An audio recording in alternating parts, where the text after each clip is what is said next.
ఆకాశవాణి ప్రాంతీయ వార్తలు చదువుతున్నది కనపర్తి రాణి. ముఖ్యాంశాలు: డ్రోన్ అంబులెన్స్లను రాష్ట్రంలో ఈ ఏడాది ప్రారంభించాలనుకుంటున్నట్లు ఆంధ్రప్రదేశ్ ముఖ్యమంత్రి నారా చంద్రబాబు నాయుడు తెలిపారు. అమరావతిలో ఈ రోజు నిర్వహించే అంతర్జాతీయ మహిళా దినోత్సవ కార్యక్రమంలో ముఖ్యమంత్రి నారా చంద్రబాబు నాయుడు పాల్గొంటారు. మహిళల రక్షణ కోసం ప్రభుత్వం అనేక కార్యక్రమాలు చేపట్టినట్లు తెలంగాణ ముఖ్యమంత్రి రేవంత్ రెడ్డి పేర్కొన్నారు. 3వ విడత ఆదరణ పథకంలో భాగంగా చేతి వృత్తిదారులకు శాశ్వత ఉపాధి కల్పించనున్నట్లు ఆంధ్రప్రదేశ్ బీసీ సంక్షేమ శాఖ మంత్రి సవిత వెల్లడించారు. వార్తల వివరాలు: ఆంధ్రప్రదేశ్లో డ్రోన్ అంబులెన్స్లను ఈ ఏడాది ప్రారంభించాలనుకుంటున్నట్లు ముఖ్యమంత్రి నారా చంద్రబాబు నాయుడు తెలిపారు. వీటితో రోగులను 15 నుంచి 30 నిమిషాల్లోపు ఆసుపత్రికి తీసుకొచ్చేలా ప్రణాళికలు సిద్దం చేస్తున్నట్లు తెలిపారు. అబ్జర్వర్ రీసెర్చ్ ఫౌండేషన్, కేంద్ర విదేశాంగ శాఖ సంయుక్తంగా ఢిల్లీలో నిర్వహించిన మేధో మథన వేదిక రైసినా డైలాగ్లో ఆయన నిన్న ప్రసంగించారు.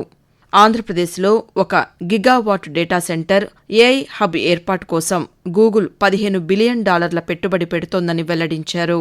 దేశంలో ఆర్థిక సంస్కరణలు ప్రారంభమైన తర్వాత వస్తున్న అతిపెద్ద పెట్టుబడి ఇదేనని అన్నారు. ఆంధ్రప్రదేశ్లో క్వాంటమ్ కంప్యూటింగ్ ప్రారంభిస్తున్నామని చంద్రబాబు నాయుడు పేర్కొంటూ, Every person day-to-day life, AI is going to play crucial role. Data is wealth. How to use this data through AI and also with quantum computers, it all depends upon the ability of that country or individual or state governments. I am confident it will have a transformative changes in the near future. దేశంలోని మహిళలు స్వాతంత్ర్య ఉద్యమంలో జాతీయ సమగ్రత, శాంతి సామరస్యాన్ని కాపాడటంలో కీలక పాత్ర పోషించారని governor Abdul Nazir అన్నారు. అంతర్జాతీయ మహిళా దినోత్సవం సందర్భంగా మహిళలకు ఆయన శుభాకాంక్షలు తెలియజేశారు. మహిళలు ఎల్లప్పుడూ సమాజానికి ప్రేరణగా నిలిచారని ఒక ప్రకటనలో పేర్కొన్నారు. సమాజం, రాజకీయాలు, ప్రపంచ ఆర్థిక వ్యవస్థలో మహిళల విజయాలను వెలుగులోకి తెచ్చేందుకు సమానత్వం, న్యాయం, గౌరవం కోసం వారి హక్కుల గురించి అవగాహన పెంచడానికి అంతర్జాతీయ మహిళా దినోత్సవాన్ని జరుపుకుంటామని వెల్లడించారు. సమాజంలో, కుటుంబ సంప్రదాయంలో, జాతి నిర్మాణంలో మహిళలు తిరుగులేని నాయకత్వ పాత్రను పోషిస్తారని గవర్నర్ ఈ సందర్భంగా పేర్కొన్నారు. అంతర్జాతీయ మహిళా దినోత్సవాన్ని ఆంధ్రప్రదేశ్ ప్రభుత్వం రాజధాని అమరావతిలోని పెరేడ్ గ్రౌండ్స్లో ఈ రోజు నిర్వహించనుంది. ఈ కార్యక్రమానికి ముఖ్యమంత్రి నారా చంద్రబాబు నాయుడు హాజరు కానున్నారు. ఈ ఉదయం 11:30 ఆయన పెరేడ్ గ్రౌండ్స్కు చేరుకుంటారు. 1,00,000 మంది మహిళా పారిశ్రామికవేత్తలు సాధించిన విజయాలు, భవిష్యత్తు లక్ష్యాలపై రూపొందించిన ప్రజెంటేషన్లను ముఖ్యమంత్రి వీక్షిస్తారు. ఈ సందర్భంగా లబ్దిదారులకు ఆయన చెక్కులను పంపిణీ చేస్తారు. అనంతరం ముఖ్యమంత్రి సమక్షంలో 36 ఒప్పందాలపై ఉన్నతాధికారులు సంతకాలు చేస్తారు. మహిళా దినోత్సవాన్ని ఉద్దేశించి ముఖ్యమంత్రి ప్రసంగిస్తారు. మహిళల రక్షణ కోసం ప్రభుత్వం అనేక కార్యక్రమాలు చేపట్టిందని తెలంగాణ ముఖ్యమంత్రి రేవంత్ రెడ్డి పేర్కొన్నారు. హైదరాబాద్లోని జేఎన్టీయూ ఆడిటోరియంలో నిన్న నిర్వహించిన స్టాండ్ విత్ హర్ కార్యక్రమంలో ముఖ్యమంత్రి పాల్గొని మాట్లాడుతూ, మహిళల రక్షణ కోసం అనేక చట్టాలు తీసుకొస్తున్నట్లు తెలిపారు. ఆర్థికంగా బలపడాలనే ఆలోచనతోనే మహిళా శక్తి పథకం అమలు చేస్తున్నామని అన్నారు. మహిళలపై ప్రభుత్వానికి సంపూర్ణ విశ్వాసం ఉందని పేర్కొన్నారు. ఆర్టీసీలో 1000 బస్సులకు మహిళలే యజమానులని, గ్రామీణ ప్రాంతాల్లోని మహిళలకు అంతర్జాతీయ గుర్తింపు లభిస్తోందని రేవంత్ రెడ్డి పేర్కొన్నారు. 3వ విడత ఆదరణ పథకంలో చేతి వృత్తిదారులకు శాశ్వత ఉపాధి కల్పించనున్నట్లు ఆంధ్రప్రదేశ్ బీసీ సంక్షేమ శాఖ మంత్రి సవిత పేర్కొన్నారు. ప్రభుత్వం బీసీల అభ్యున్నతికి అధిక మొత్తంలో నిధులు ఖర్చు చేస్తున్నట్లు వెల్లడించారు. గుంటూరు జిల్లా తాడేపల్లిలోని క్యాంపు కార్యాలయంలో కురుమ సామాజిక వర్గ నాయకులు మంత్రిని నిన్న కలిశారు. ఈ సందర్భంగా మంత్రి సవిత మాట్లాడుతూ, కూటమి ప్రభుత్వం అధికారంలోకి వచ్చిన అనంతరం బీసీలకు ప్రాధాన్యత లభించిందని పేర్కొన్నారు. త్వరలో 1,000 కోట్ల రూపాయలతో ప్రారంభించబోయే 3వ విడత ఆదరణ పథకంలో బీసీలకు అధునాతన పరికరాలు అందించి శాశ్వత ఉపాధి కల్పిస్తామని అన్నారు. ఇందుకోసం ప్రత్యేక ప్రణాళికలు రూపొందిస్తున్నామని మంత్రి వెల్లడించారు. ఆకాశవాణి ప్రాంతీయ వార్తలు వింటున్నారు.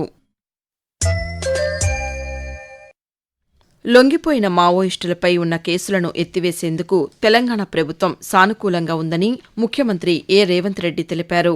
చట్టపరంగా ఎత్తివేయగలిగే కేసులను ఎత్తివేస్తామని, తీవ్రమైన కేసులు ఉంటే పరిశీలిస్తామని, వ్యక్తులు, వారిపై ఉన్న నేరాల తీవ్రతను బట్టి ఆలోచిస్తామని ఆయన వెల్లడించారు.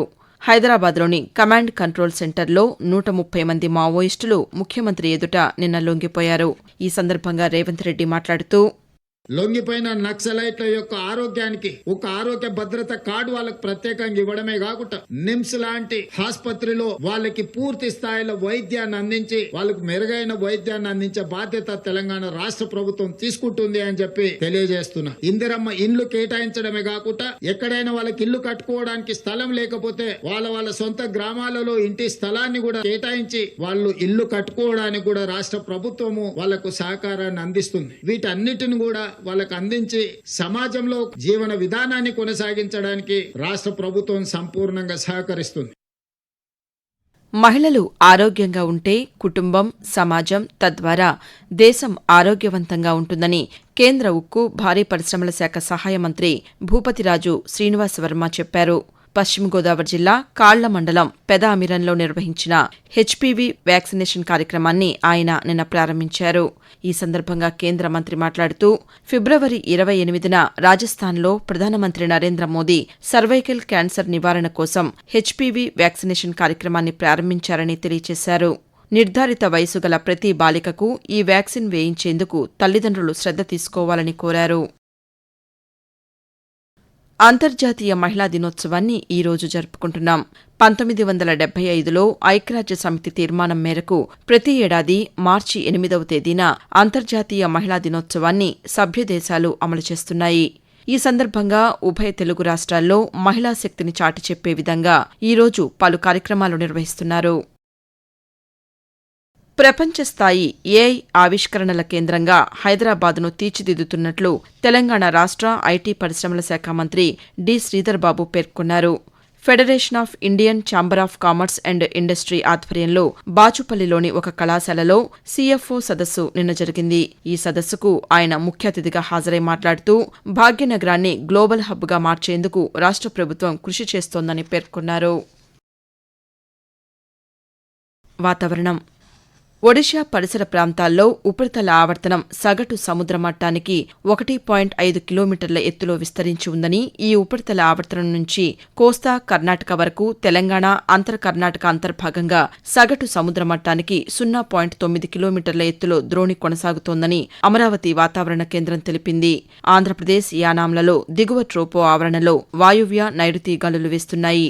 వీటి ఫలితంగా ఉత్తర కోస్తా, యానాంలో ఈ రోజు తేలికపాటి నుంచి మోస్తరు వర్షాలు కురిసే అవకాశం ఉందని వాతావరణ కేంద్ర అధికారి ఎం. వెంకట్రావు పేర్కొంటూ, ఈ రోజు ఉత్తర కోస్తా ఆంధ్రప్రదేశ్ యానాంలో తేలికపాటి నుంచి మోస్తరు వర్షాలు, ఉరుములతో కూడిన జల్లులు 1 లేదా 2 చోట్ల కురిసే అవకాశం ఉంది. ఉరుములతో కూడిన మెరుపులు 1 లేదా 2 చోట్ల సంభవించే అవకాశం ఉంది. ఇక దక్షిణ కోస్తా ఆంధ్రప్రదేశ్, రాయలసీమలో ఈ రోజు పొడి వాతావరణం నెలకొని ఉండే అవకాశం ఉంది.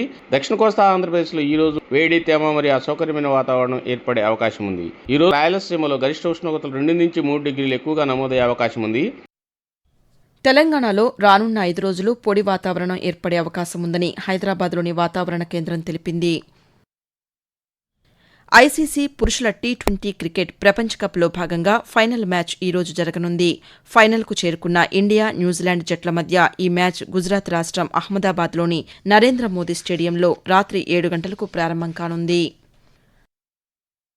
ముఖ్యాంశాలు మరోసారి.